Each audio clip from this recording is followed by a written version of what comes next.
اونٹ جو ذبح کرتے ہیں اس کا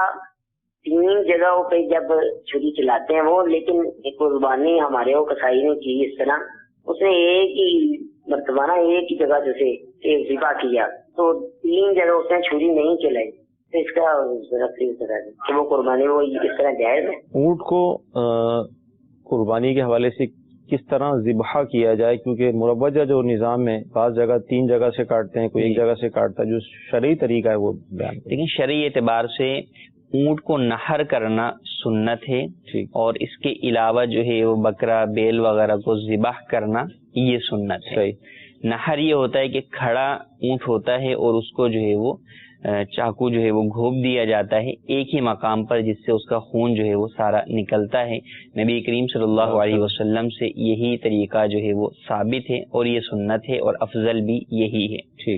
اب ہمارے ہاں جو ہے وہ عموماً طریقہ تو یہی اپنایا جاتا ہے، یعنی نہر ہی کیا جاتا ہے، لیکن نہر کے بعد ہوتا ہے کہ جب اونٹ گرتا ہے تو پھر چھری لے کے مزید دوڑ پڑتے ہیں اس کے اوپر کہ اب 3 جگہ سے اس کی گردن کو ذبح کرتے ہیں، کیونکہ گردن لمبی ہوتی ہے۔ تو یہ جو اب 3 جگہ سے ذبح کرنا ہے، خاص طور پہ جب کہ اس میں اس وقت جان موجود ہے، اس وقت اس کو یہ 3 جگہ سے ذبح کرنا یہ ناجائز ہے کہ یہ تکلیف دینا ہے جانور کو۔ تو جانور کو تکلیف دینے سے منع کیا گیا، اور جتنے بھی ذبح کے آداب ہیں اس میں اس بات کا جو ہے وہ خیال رکھا گیا ہے کہ کسی بھی طریقے سے جانور کو تکلیف اور ایذا نہ ہو۔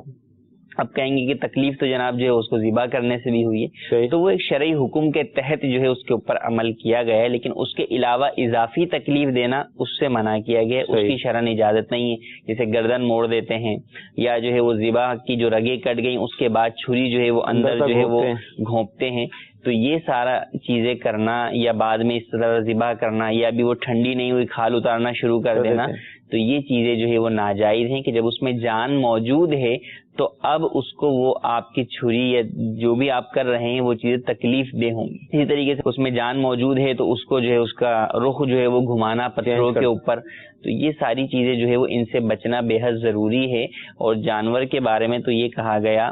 کہ مسلمان سے زیادہ ظلم کا معاملہ ہے، ایک ہے کہ بندہ مسلمان پر ظلم کرے،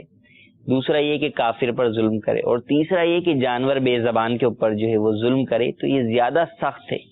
کہ وہ کسی سے اپنا جو ہے وہ دکھڑا بیان نہیں کر سکتا سوائے اللہ تبارک و تعالیٰ کے۔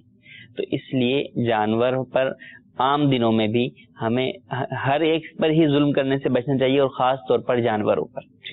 ویسے بھی ابھی قربانی کے جیسے جانور آئے ہوئے ہیں تو اب انہیں آپ چلا رہے پھرا رہے ہیں شوق سے، لیکن اس میں بہت ساری جگہ یہ دیکھا جاتا ہے کہ ان کے اوپر ظلم کسی بھی جو ہے وہ صورت بن رہی ہوتی ہے۔ اس سے بچنا اور اپنے بچوں کو اس حوالے سے جو ہے وہ تربیت کرنا، سمجھانا یہ ضروری